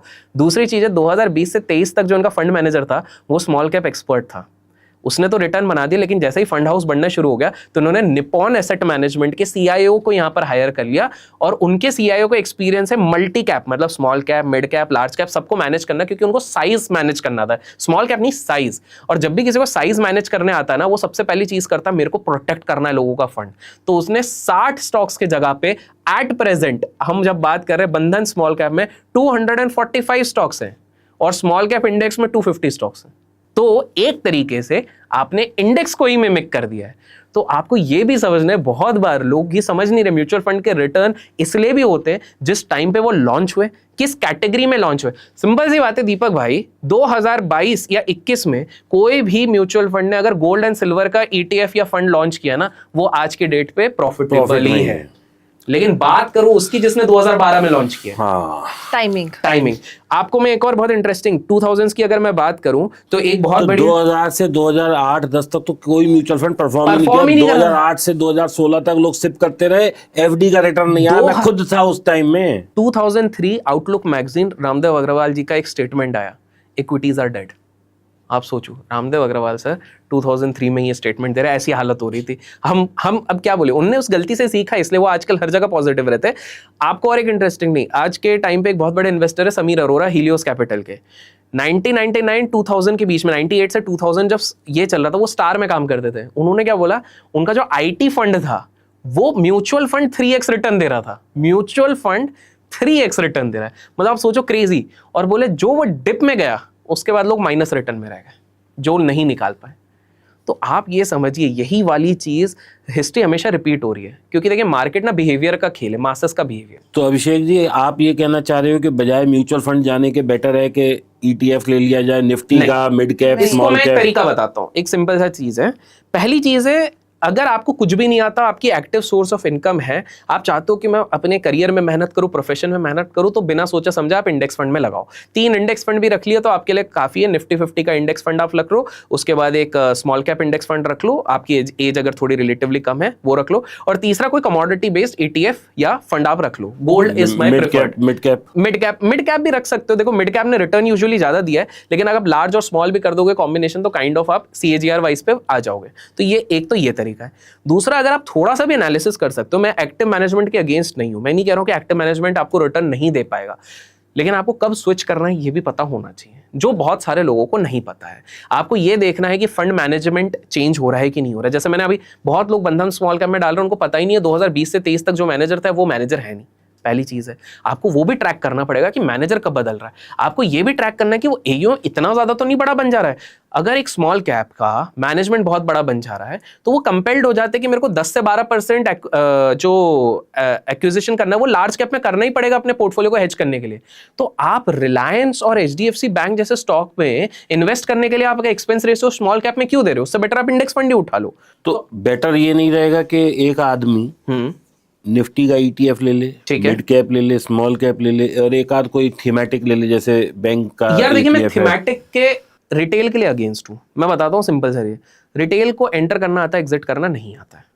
जो आईटी थीमेटिक में घुसा है 2020 से 24 तक कमाया है, नहीं निकला तो वापस वहीं पर आ गया। करेक्ट।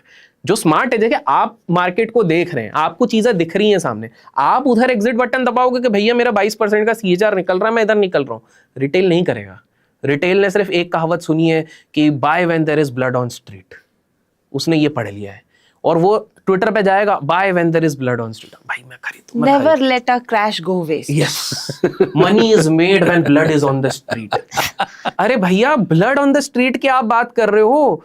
आइडिया 2008 में एकदम हाई पे था, सुजलॉन एकदम हाई पे था, DLF एकदम हाई पे था, अभी तक ब्लड से नहीं निकल पाए। JPS, ये तो हम लिस्टेड जो बचे हैं हम उनकी तो बात ही नहीं कर रहे हैं। एडुकॉम, HDIL, ये वाले तो कहाँ चले गए। किंगफिशर लोगों ने ये पकड़ के रखे हो, तो भैया ब्लड ऑन द स्ट्रीट, 3 रुपए पे आ गया ब्लड ऑन द स्ट्रीट। लोगों ने सत्यम नहीं छोड़ रहे थे, टेकएम में भी मिल गया, उसके बाद भी उनको पॉजिटिविटी है कि भाई ये चीज चलेगी। तो आपको समझना पड़ेगा भैया वो सही है, ठीक है। इसका सिर्फ एक ही तरीका है दीपक भाई, अगर किसी को कुछ समझ में नहीं आ रहा तो भाई आपने जो बोला ETF और इंडेक्स फंड जिंदाबाद, आप वहां खत्म करो। लेकिन मेरा ये मानना है कि वहां पर आप 12-13% का एनुअलाइज CAGR कर लोगे, लेकिन अपन ने जो 16% की बात करी उस पर या तो थोड़ा बहुत स्टॉक सिलेक्शन आपको आना चाहिए, या तो फिर थोड़ा सिलेक्टिव एक्टिव मैनेजमेंट फंड। तो सबसे सिंपल क्या कर सकते हैं, कोर और सैटेलाइट पोर्टफोलियो बनाओ, 70% आपका जो होगा वो ETFs में लगा दो, 30% आप एक्टिवली मैनेज फंड में लगा दो। एक्टिवली मैनेज में भी कृपया करके फिर ब्लू चिप में मत लगाओ, क्योंकि आपका ऑलरेडी वो इंडेक्स फंड देख लेगा। आप स्मॉल कैप में लगाओ कि स्टॉक सिलेक्शन उसकी अच्छी हो। अभी भी मैं बता दूं मार्केट में कुछ स्मॉल कैप फंड्स हैं जो कॉन्सेंट्रेटेड बेट्स ले रहे हैं, जो 60-65 की होल्डिंग रख रहे हैं। मेरा मानना है आप 250 स्टॉक्स पे लगा रहे हो तो 250 का तो भाई आप खुद ही बना लो।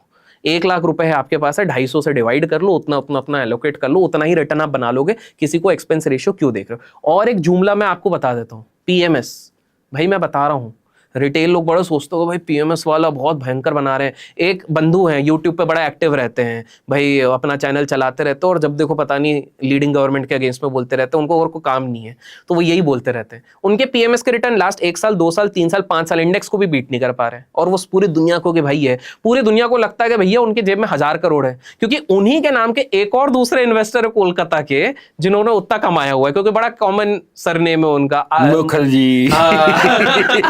तो आप खुद सोचिए, यही लोग जनता फिर अरे भाई। और मेन क्या होता है, देखिए पूजा जी और दीपक भाई, मैं आपको सिंपल सा बताता हूँ, लोग मेजॉरिटी के साथ क्या होगा, आज वो SIP कर रहे हैं, बहुत अच्छी बात है, SIP करो, आप बिल्कुल करो, एक्टिव फंड में करेंगे, 25 साल हो जाएंगे, नौकरी जब छोड़ेंगे, अब तक वो 8% दिखे या 12% दिखे, निकालना तो पड़ेगा ना आप खर्चे पानी के लिए, क्योंकि हमने तो SIP लगा दिया। और तब जाके फिर वो बोलेंगे कि भाई मार्केट बेकार है, लेकिन तब तक इधर और 100 मगरमच्छ आ चुके होंगे बोलने के लगे भाई this is the next buzzing sector, इधर पैसा लगाओ। तो ये साइकिल ना रिपीट होती जाएगी। मेरा मानना सिंपल सा है। अच्छा, और दीपक भाई जितने लोग आपको देख रहे हैं, मैं एक सिंपल सा एग्जाम्पल देता हूँ। 211 डिग्री पर अगर आप पानी गर्म करते हैं तो वो गर्म होने लगता है, अच्छा गर्म होता है। 1 डिग्री भी बढ़ जाता है ना तो वो फट जाता है, वो स्टीम इंजन को चला देता है। इन्वेस्टिंग में भी सिर्फ वो 1 डिग्री की एफर्ट की जरूरत है। वो जो 1 डिग्री एक्स्ट्रा आप जाके एफर्ट करते हो, पढ़ते हो, 3-3 घंटे देते हो, उस चीज को समझते हो, इस तरह के पॉडकास्ट को लाइक करते हो, समझते हो, फॉरवर्ड करते हो, तब जाके आपके अंदर वो जो एक बोलता है ना जज्बा, वो बनता है। Rather than wasting time in seeing, मतलब मैं तो सीधे बोलता वेस्टिंग टाइम। आप क्या मिलता है आपको ये देख के, भैया मेरे घर पे हल्दी खत्म हो गई, अरे भैया मेरी इससे शादी हो गई, आप दिन भर बैठ के वो देख रहे हो, उनके व्लॉग देख रहे हो। एक आध बार एंटरटेनमेंट के लिए ठीक है, लेकिन वो देख के आपके ना आपके जेब में कुछ बढ़ रहा है। वो लोग मैक्लेरन ले रहे हैं, वो लोग लैम्बोर्गिनी ले रहे हैं, आपके पैसे से ले रहे हैं। आप क्या कर रहे हो, आप वहीं पर बैठ के, अरे भैया ने तो ले लिया आज, भैया 2 भाभी लेके आ गए, ये सब आप कर रहे हो। इससे आपको कोई फायदा नहीं मिलने वाला है। सिंपल सा है, इफेक्टिव एफर्ट्स लगाओ, नॉलेज पे आप ध्यान दो, लर्न करो, फिर एल हटा दो, अर्न करो। यही एक सिंपल सा तरीका है। और एक चीज मैं सबको कहना चाहूंगा, बड़े बड़े दिग्गज सिर्फ एक चीज से इस मार्केट से हारे हैं।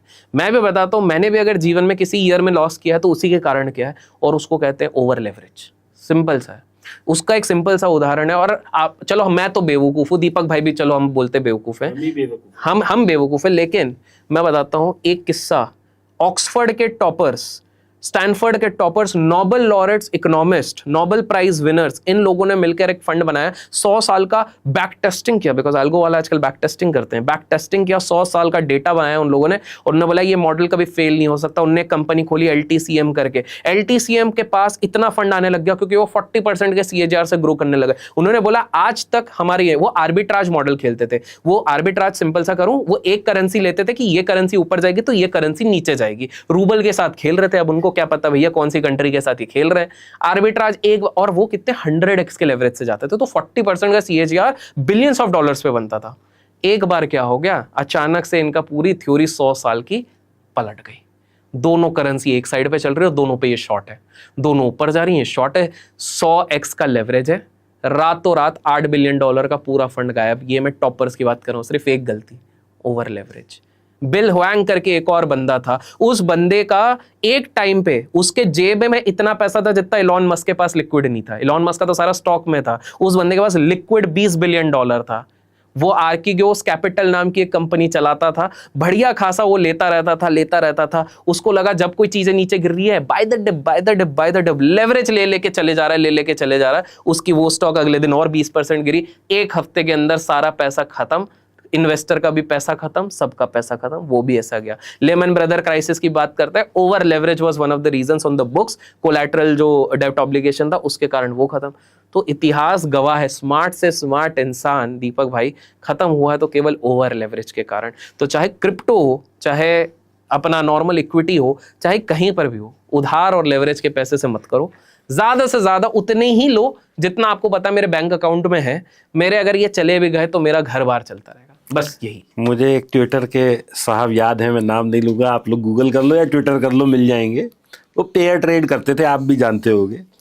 तो दोस्तों वो क्या करते थे कि 100 लॉट इन्फोसिस खरीद लिए और ऊपर से 100 लॉट TCS बेच दिए, क्योंकि वो ये मान के चलते थे भी दोनों एक ही सेक्टर है, बढ़ेंगे एक साथ, घटेंगे एक साथ। लेकिन क्योंकि शायद इसका PE कम है, उसका ज़्यादा है, तो ये ज़्यादा बढ़ेगा और वो कम गिरेगा। और दोस्तों एक बार ऐसा हुआ कि इन्फोसिस के उसके रिजल्ट बहुत अच्छे आए, TCS के तो वो तो माइनस में था, तो वो तो बढ़ गया, तो वो शॉर्ट थे, वो बढ़ गया तो वहाँ लॉस हुआ। और इधर जो है इन्फोसिस के जो CEO साहब थे, जो फाउंडर थे, क्या नाम उनका, नारायण मूर्ति जी ने कहा जी मैं तो इतने पैसे डोनेट करूंगा, फिलॉन्थ्रोपी करूंगा। उन्होंने अपना इतने शेयर बेचने के साथ वो नीचे, तो मतलब वो ऐसे। अरे दीपक भाई, आप ट्विटर की जो बात कर रहे हो, आप खुद याद करो लास्ट 5 साल में जितने लोगों ने सबके फंड उठाए, सब बेकार हो गए, सबके फंड भी गए, लोग भी गए, और वो आज तक लोग मिल भी नहीं रहे। और कहा वो हमें मर्सिडीज से लेके बड़ी गाड़ियां दिखाते थे। से भी कोई बड़ी गाड़ी थी, आपने मुझे बताई थी। और मेरे को इसी से एक और चीज है जो पूजा जी ने एक बहुत बढ़िया चीज बोली थी दीपक जी के, मैं आप लोगों को बताता हूँ कि आज जब हम डिस्कस कर रहे हैं तो मार्केट जब गिरा हुआ था तो पूजा जी ने मुझे ये बात बताई थी कि मेरी बड़ी इच्छा हो रही थी कि मैं फ्यूचर से लॉन्ग हो जाती हूँ, फ्यूचर से लॉन्ग। तब दीपक जी ने इनको रोका कि जो भी हो, हेज, बिना हेज के अपन को कहीं नहीं जाना है। तो मैं एक सिंपल सी चीज आप लोगों के पॉडकास्ट के माध्यम से कहना चाहूंगा, बहुत इंपॉर्टेंट है। जितने लोग फ्यूचर एंड ऑप्शन में ट्रेड करते हैं, अगर आप नेकेड फ्यूचर से ट्रेड करोगे तो आपका फ्यूचर नहीं बचेगा, नेकेड ऑप्शन से ट्रेड करोगे तो बैंकरप्सी से बचने का ऑप्शन ही नहीं मिलेगा।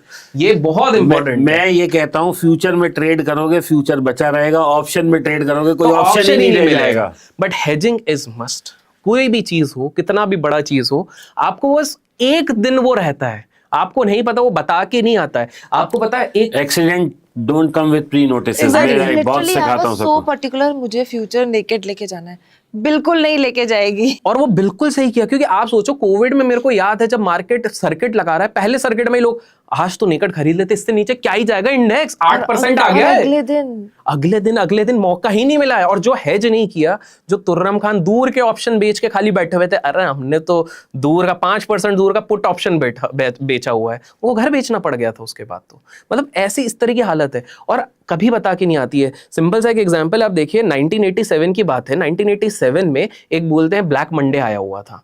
तो ब्लैक मंडे के दिन क्या हुआ था, डाउ जोन्स इंडस्ट्रियल एक ही दिन में 22% गिर गया, बिना नोटिस के। क्यों? क्योंकि वैल्यूएशन ज्यादा थे, इंटरेस्ट रेट चेंज हो सकते थे। मेन था पहली बार बहुत बड़े एल्गो सिस्टम, कंप्यूटराइज सिस्टम्स आ गए और उन्होंने कोई डेंजर साइन देखे और बेच दिया। उसके चक्कर में लोगों की वाट लगे, किसी ने सोचा ही नहीं था, सब अनहेज्ड गए हुए थे। लेकिन एक व्यक्ति था पॉल ट्यूडर जोन्स नाम का। पॉल ट्यूडर जोन्स ने 1987 में एक ही दिन में उस दिन शॉर्ट सेलिंग करा और हेज करके उसने शॉर्ट सेलिंग करा और ट्रेल करता गया। एक ही दिन में उसने 2200 करोड़ रुपए कमाए, 2200 करोड़ रुपीस। अच्छा, एक और फाइनल मिथ मैं क्लियर कर देता हूं। बड़े लोगों की अगर हम बात कर रहे हैं, हमको लगता है बड़े लोग सारे रूल्स फॉलो कर रहे हैं। Sorry to disappoint all the people, there is an element of luck and calculative risk. हम सिर्फ एक राकेश झुनझुनवाला की बात करते हैं, हम भूल जाते हैं उनके साथ और वो 10,000 लोग थे जो राकेश झुनझुनवाला बनने चले थे, लेकिन वो अपना घर बार 7 पुश्तों की सब कुछ बेच के शायद सुसाइड कर चुके हैं। हम सिर्फ वो आउटलायर की बात करते हैं, हम एक वॉरेन बफेट की बात कर रहे हैं, लेकिन हम भूल जाते हैं करोड़ों लोग जो वॉरेन बफेट बनने के चक्कर में अपना सब कुछ गंवा चुके हैं। हम बात करते हैं उस एक विजय केडिया सर की, लेकिन हम भूल जाते हैं कितने सारे लोगों की लाइफ, फैमिली, लाइफ टाइम की अर्निंग बर्बाद हो गई आउटलायर सोच के। आपको क्या लगता है ये लोग बिल्कुल exact text book rules follow कर रहे हैं? जॉर्ज सोरोस, इतना बड़ा करेंसी मैन्युपुलेटर, 1992 में बैंक ऑफ इंग्लैंड को तोड़ दिया था। $1 बिलियन एक दिन में, 8,000 करोड़ एक दिन में बनाया था बंदे ने। लोग सब इसी की बात करें, $1 बिलियन, लेकिन कोई ये क्यों नहीं बात करता अपने पूरे फंड का 50% उसने सिर्फ एक ही ट्रेड पे लगा दिया था। ये तो रिस्क मैनेजमेंट है ही नहीं। 50% आपका। तो मैं ये भी कहना चाहूंगा, राकेश झुनझुनवाला जी, लेट राकेश झुनझुनवाला लेजेंड थे, लेकिन कितने लोगों के अंदर वो गूदा, प्लस कितने लोगों के पास वो कैपेसिटी की अगर वो जीरो हो जाए तो बच जाए।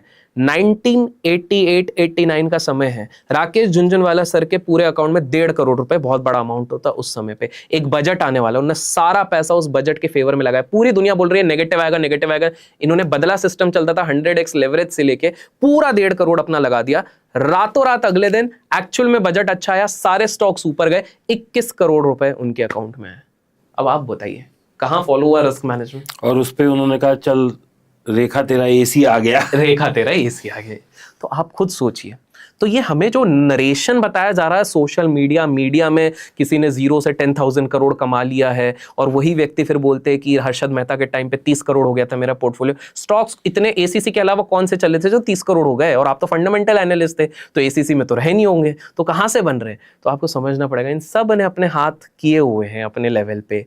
हो सकता है किसी ने इनसाइडर इन्फॉर्मेशन यूज़ करी हो सकता है किसी ने कुछ और अपना टेक्निक यूज़ किया होगा। ये सब आके ओपनली अपना ब्रह्मास्त्र नहीं बताएंगे।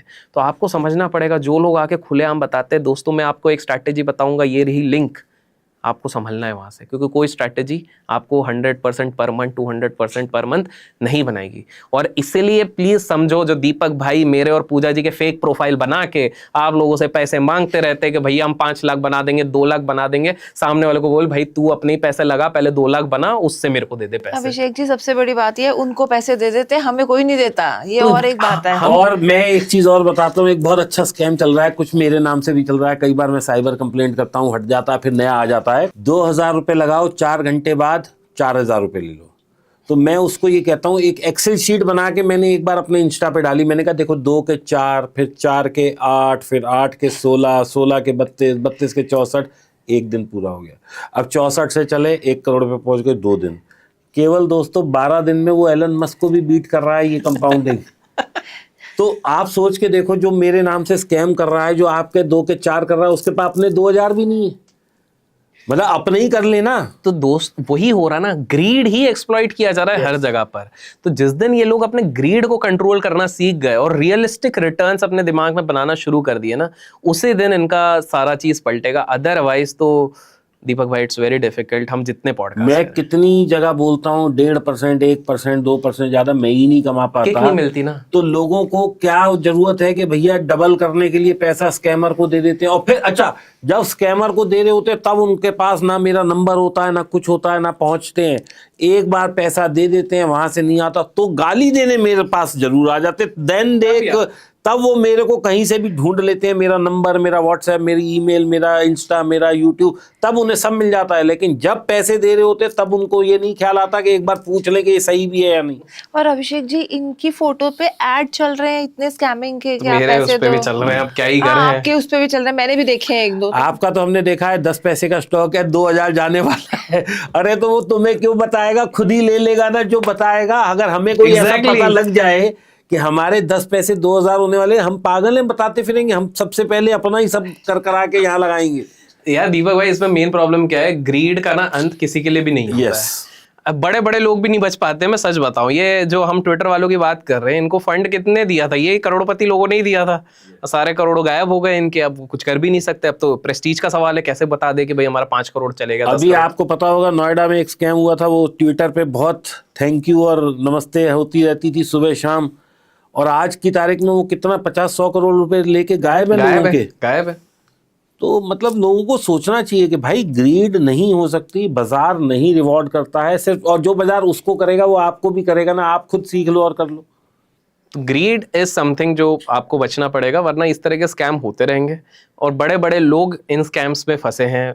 जितने भी अपने स्कैम्स की बात कर रहे हैं, अपने देश में स्कैम्स की कमी नहीं होती। कभी कोल का स्कैम हो जाता है, कभी 2G चलो का वो तो स्कैम हो जाता है। पॉलिटिकल बहुत बड़ी चीज है, हम लोग उस तक नहीं पहुंच हाँ, सकते, लेकिन हम स्टॉक मार्केट की बात करें जो आम Correct. आदमी की एक्सेस में हो रहे हैं, उससे तो उनको सावधान Yes, रहना चाहिए और उनको उसमें समझना उन्हें चाहिए। बचना और मैं चाहिए। तो बोलता हूँ किसी को 1 रुपए मत दो, ना मुझे दो ना दीपक भाई को दो। आप अपनी लर्निंग पे ध्यान दो और जो हम सिखा रहे हैं वो सीख के एग्जीक्यूट करो। As और simple हम as तो that. कहते हैं जी आपको किसी को भी नहीं देना, ना मुझे ना Correct, उसे, किसी को। भैया म्यूचुअल फंड में लगाओ, वहां 2 महीने 3 महीने 6 महीने 1 साल 2 साल लॉस होगा, कहीं तो परफॉर्म करेगा, कुछ तो क्योंकि बनेगा। वो तो आंसरेबल है ना, अपनी मैनेजमेंट को, फंड मैनेजर इज आंसरेबल। बिल्कुल नहीं बिल्कुल। समझ आया, ETF ले लो, कुछ नहीं समझ। इंडेक्स फंड, ETF जिंदाबाद। कुछ समझ में नहीं आया तो वो कर लो, थोड़ा समझ में आया तो एक्टिव फंड में चले जाओ, और अगर सही में एक्सपर्टीज है तो ही आप इक्विटीज में और direct मैं तो invest कहता हूँ करो। सोना चलो अभी गिरा हुआ दिख रहा है, पिछले 10 साल का CAGR देखो तो भी 12-17% है उसमें, तो सोना भाई ले लो। सोना ही ले लो, पत्नी भी खुश, घर भी खुश, पैसा भी आ गया, इन्वेस्टमेंट भी दीपक हो भाई, गई। सबसे ज्यादा अभी खुश हैं घर की बीवियां। बस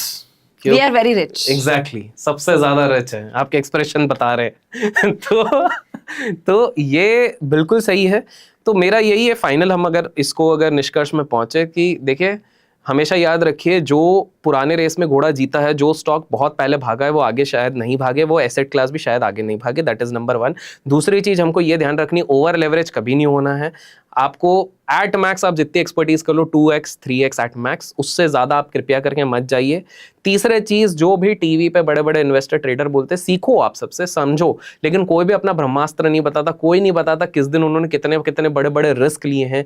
कोई ये नहीं बताता कि जैसे राधाकिशन दम्मानी सर बोलते हैं कि अगर हर्षद मेहता ने अपने शॉर्ट्स और 7 दिन खींच लिए होते तो मैं कटोरा लेके सड़क पे आ जाता।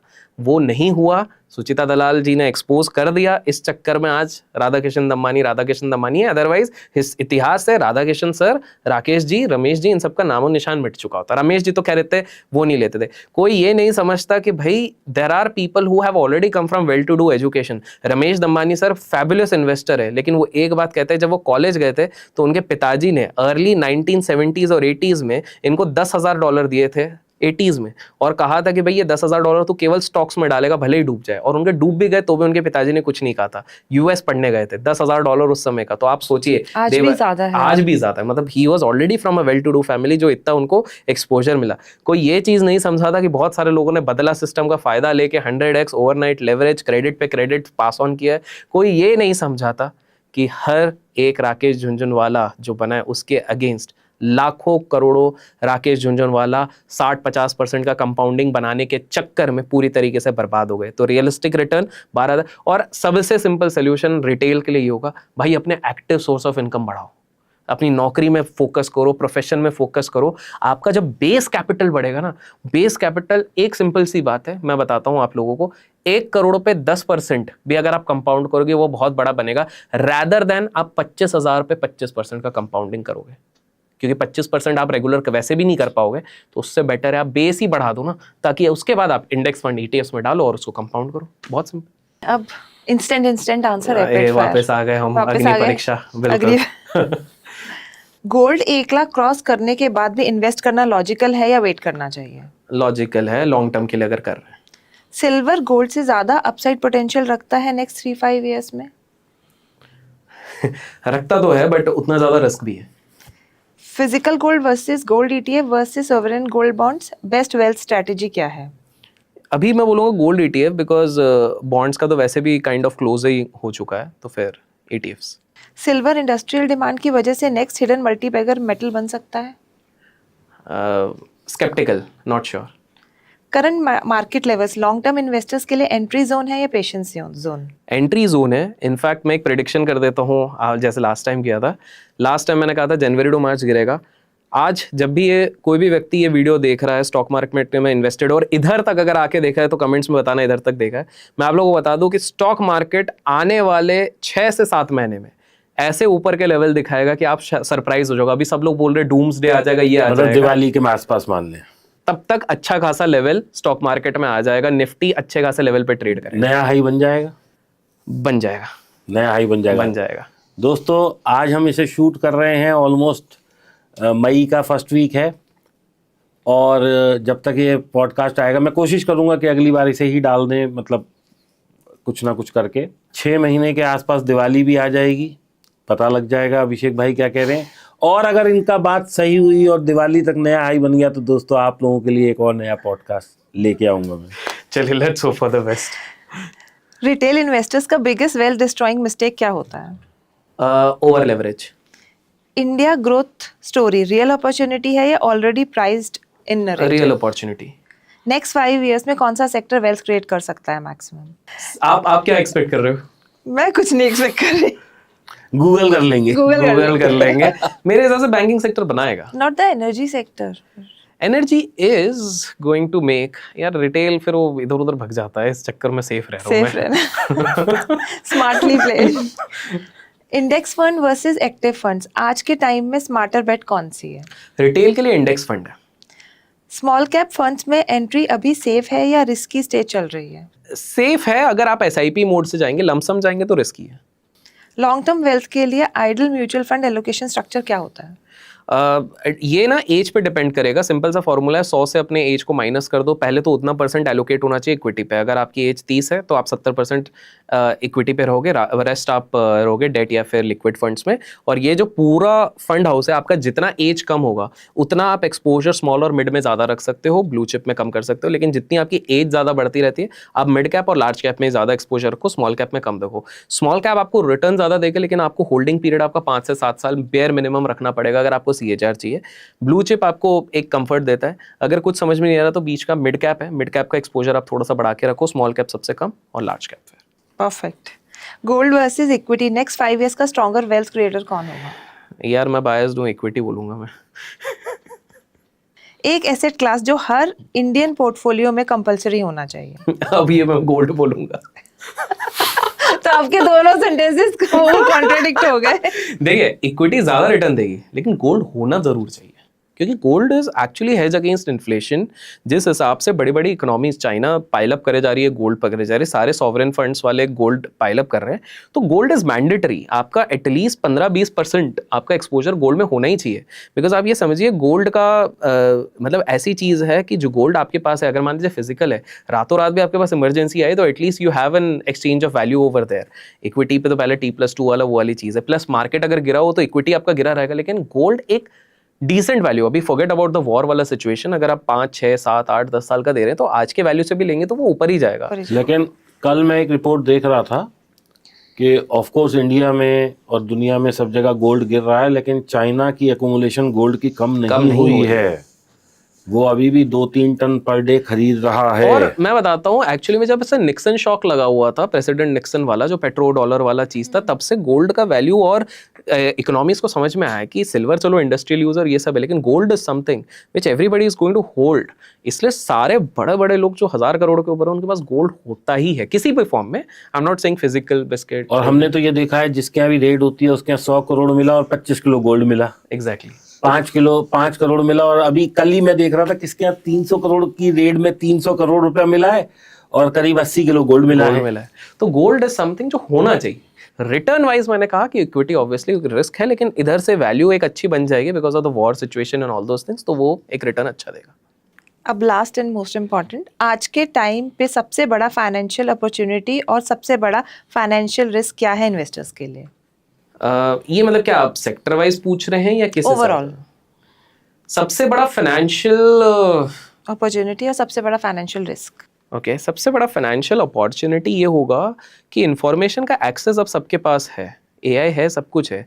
इसको एनालाइज करते आना चाहिए। मतलब पहले बहुत ज़्यादा जो डिफ़िकल्टी होती थी वो शायद अब नहीं होगी। आप लोग अगर अच्छे से AI टूल्स यूज़ करते हैं, बहुत सारे टूल्स है, screener.in है, बहुत सारे टिकर टेप हैं, काफ़ी सारे हैं, इनको अगर आप सही से यूज़ करते हैं, पेशेंटली अगर आप उसके बाद इन्वेस्ट करते हैं, तो एक अपॉर्चुनिटी ही है लोगों के पास। मतलब आज से 10-15 साल पहले ये सारी अपॉर्चुनिटी थी नहीं। तो ये मैं कहूँगा सबसे बड़ा फाइनेंशियल अपॉर्चुनिटी है। अब आप इसको यूज़ कैसे करते हो, मतलब इन शॉर्ट कहूँगा AI and technology is the biggest opportunity also. और आपने कहा सबसे बड़ा फाइनेंशियल रिस्क सबसे बड़ा फाइनेंशियल रिस्क है आपकी ग्रीड के कारण जो आप ये साइबर क्राइम्स में फंस जाते हो। आपके लाखों करोड़ों रुपए, आपके 10-10 साल की इनकम आप गवा देते हो। हाल फिलहाल में मैंने अभी एक अखबार में देखा था, एक डॉक्टर इतने पढ़े लिखे हैं, उन्होंने पूरे लाइफ टाइम में 8.5 करोड़ रुपए जमा किए सेविंग्स में, और वो 8.5 करोड़ रुपए इसी तरीके से उनको एक स्टॉक ऐप दिखाया गया, स्क्रीनशॉट्स दिखाया गया, उन्होंने वहाँ पर पैसा डाला, पूरा करते गए। वो इतना ज़्यादा ग्रीड में चले गए, उनको हमेशा दिखाया गया पैसा ऊपर है। जब तक उनको पता लगा तब तक उनके पैसे साफ हो गए थे। ना वो ऐप था, स्कैमर्स थे, 2000 अलग अलग अकाउंट्स में उन्होंने अपने पैसे ले लिया। वो ट्रैकिंग चल रही है, लेकिन आप सोचिए ओल्ड एज में आप 65-70 साल में अगर आप ये चीज़ फेस कर रहे हो, वो नहीं होगा। तो मेरे हिसाब से सबसे, और आपको जान के हैरान हो कि बैंगलोर, जहाँ पर हम बोलते हैं सबसे ज़्यादा इंटेलिजेंट लोग हैं, वहाँ पर देखा गया लास्ट 6 मंथ्स में 1200 करोड़ का फाइनेंशियल डिजिटल स्कैम हुआ है। उसको तो हम बोलते हैं हमारे इधर का वो है। अभी मैं एक अखबार में पढ़ रहा था, SBI के एक मैनेजर रिटायर हुए हैं और उनको डिजिटल अरेस्ट करके उनसे कुछ 80-83 लाख रुपए ले लिए गए। तो मैं हमारी सोसाइटी में नहीं थे, उनसे फोन पे, वो भी तो बैंक एम्प्लॉय थे। और जबकि अभिषेक जी, आप एक चीज समझो, आज से 6 महीने पहले तक फिर इस पे कुछ ह्यूमन राइट्स वाले आ गए। होम मिनिस्ट्री कह रही थी कि किसी को भी अपना पैसा ना दें, साइबर अपराधियों से बचे। अमिताभ बच्चन जी की भी आवाज आ रही थी। तो ये तो सबने ही सुना होगा ना, कोई ऐसा तो है नहीं कि मेरे और आपके फोन में, ये तो गांव डीप दराज तक में सब बज रहा होगा। लेकिन उसके बावजूद भी लोग नहीं समझते कि भाई ये इंपॉर्टेंट इंफॉर्मेशन थी, तभी आपको पैसा खर्च करके आप तक पहुंचाई जा रही थी, तो भी नहीं समझ रहे। तो इसका मतलब ग्रीड कितनी हावी है। भाई इस पे ना लोगों को कॉन्ट्राडिक्टरी लगेगा, लेकिन ये मैं अपनी फैमिली में भी फॉलो करता हूँ। आपके घर पे, मतलब देखिए, यही सोल्यूशन निकला मेरे पास। एजुकेट तो हमको करना ही पड़ेगा, लेकिन बहुत बार क्या होता है कि एक एज के बाद ना लोग थोड़े रिलक्टेंट हो जाते हैं एजुकेट होने से, कि भाई नहीं, हम अपने पुराने उस पर ही चलेंगे।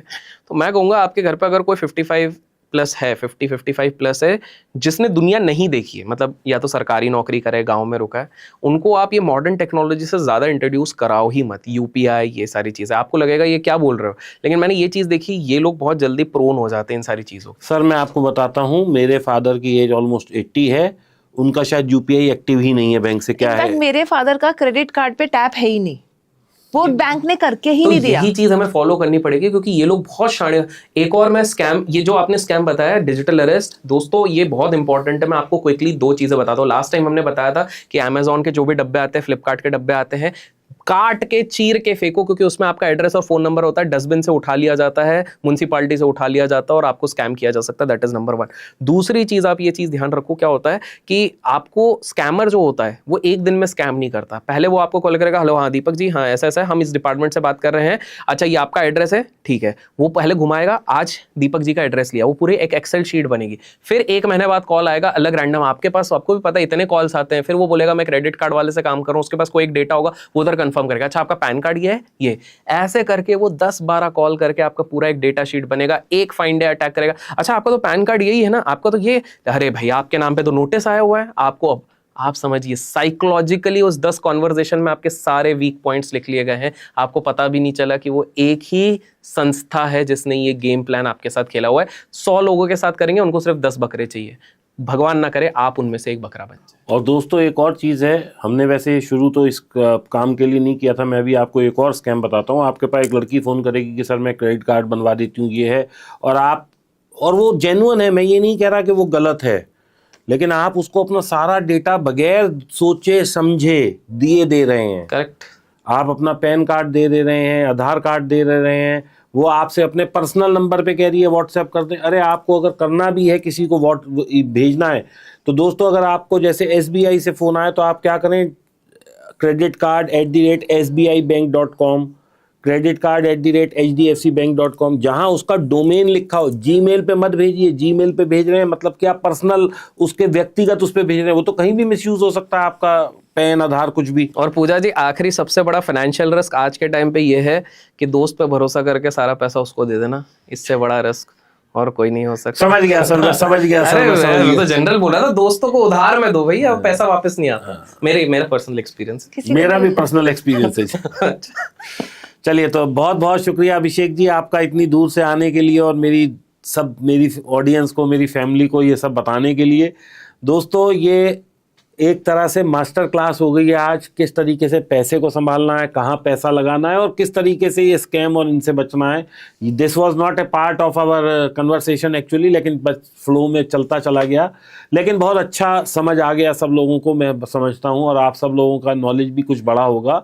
और दोस्तों, हाथ जोड़ के हमारा निवेदन है, मेरा भी और शायद अभिषेक जी का भी, हमारे पास कोई ऐसी कला नहीं है कि हम आपके 2000 के 5000 या 10,000 कर सकते हैं। अगर होता तो दोस्तों हम सबसे पहले अपना करते, यहाँ आके ये बीन ना बजा रहे होते, पॉडकास्ट ना कर रहे होते। बिल्कुल। आप इस बात को समझिए कि अगर मेरे पास ऐसी कला होती कि मैं 2 के 4 तो मैं 2 लाख के 4 लाख करता, 4 लाख के 4 करोड़ करता। मैं ये छोटे मोटे पॉडकास्ट करके अपना जीवन यापन नहीं कर रहा होता। इस बात को समझिए। It is very difficult to earn money, और आपका पैसा आपके लिए सबसे इंपॉर्टेंट है। यदि ये आज चला गया तो कल आपको बचाने के लिए नहीं खड़ा होगा। तो इसलिए पैसे को आज बचाइए, ताकि जब आप समस्या में हो तो ये पैसा आपको बचाए। इस चीज़ को याद रखिए, स्कैम से बचिए और वाइजली इन्वेस्ट करिए। पैसा आपका है, परिवार आपका है। ये सोचिए कि ये पैसा आपका नहीं है, आपके परिवार का है। आपका लिया हुआ आज एक लॉस आपके बच्चों की लाइफ को इम्पैक्ट करता है। ये सोच के अपना लॉस लीजिए, ये सोच के अपना खर्चा कीजिए और ये सोच के अपने साथ स्कैम कराइए। धन्यवाद।